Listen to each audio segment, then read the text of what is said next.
সম্মান বিভাগের ছাত্রীদের ওরিয়েন্টেশন ক্লাসে আজকে আমাদের মাঝে উপস্থিত আছেন চট্টগ্রামের সুযোগ অধ্যক্ষ প্রফেসর একে বিক্রম করিম স্যার, শিক্ষা পরিষদ সম্পাদক স্যার, বিভিন্ন বিভাগের বিভাগীয় প্রধান এবং সম্মান শ্রেণীর বিভিন্ন সম্মানিত শিক্ষকবৃন্দ এবং যাদের জন্য আজকে আমাদের আয়োজন আমাদের প্রাণপ্রিয় ছাত্রবৃন্দ, সবাইকে এই গ্রীষ্মকাল থেকে এসেছেন না, গ্রীষ্মের তাপদাহের শীতল শুভেচ্ছা জানাচ্ছি, শীতল শুভেচ্ছা জানাচ্ছি।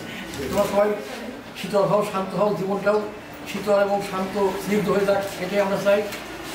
আজকে তোমাদের যখন ফুল দিচ্ছিল প্রথমে আমার একটু আক্ষেপ হলো, আমি মধ্যে ওখানে থাকলে ভালো হতো, আমাকে ফুল দিল না, অবশ্য পরে দিয়েছে ফুল, কিন্তু আমার ভাবছিলাম যে ওইখানে থাকলে বলে আমিও আজকে ফুল পেতাম।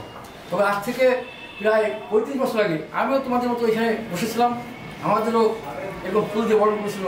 তো সেদিনকে একটা আমরা স্বপ্ন দেখেছিলাম যে আমাদের এই লেখাপড়া ভালোভাবে শেষ করতে হবে, জীবনে কী হবো সেটা বড় কথা, চাকরি কে কী পাবো, গাড়ি চালাবো, এরকম ইচ্ছা ছিল না, কিন্তু আমার এই শিক্ষা জীবনটা ভালোভাবে শেষ করতে পারি এটাই স্বপ্ন ছিল, আর কিছু না। তো তোমাদের কাছে আমার একটাই বক্তব্য, তুমি আজকে সম্মান শ্রেণীতে ভর্তি হয়েছো, কার কী ভবিষ্যতে কী হবে এটা নিয়ে ভাবার দরকার নেই, বরঞ্চ তুমি তোমার যে এখন দায়িত্ব সেটা তো সম্মান, ভালোভাবে তুমি পাশ করো। আর এরকম কোনো হীনমন্যতে ভোগার কারণ নাই যে আমি জাতীয় বিশ্ববিদ্যালয়ে পড়ি।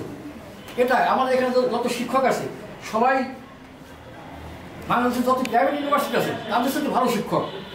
এই কয়েকদিন আগেও ছিল ব্র্যাক ইউনিভার্সিটি চাকরি ছেড়ে আমাদের এখানে ছিল, শিপন ছিল না, ফলে 10 লাখ টাকা খরচ করে যে প্রাইভেট ইউনিভার্সিটিতে পড়ে যারা তাদের সাথে ভালো ভালো শিক্ষক আমাদের এখানে উপস্থিত আছে।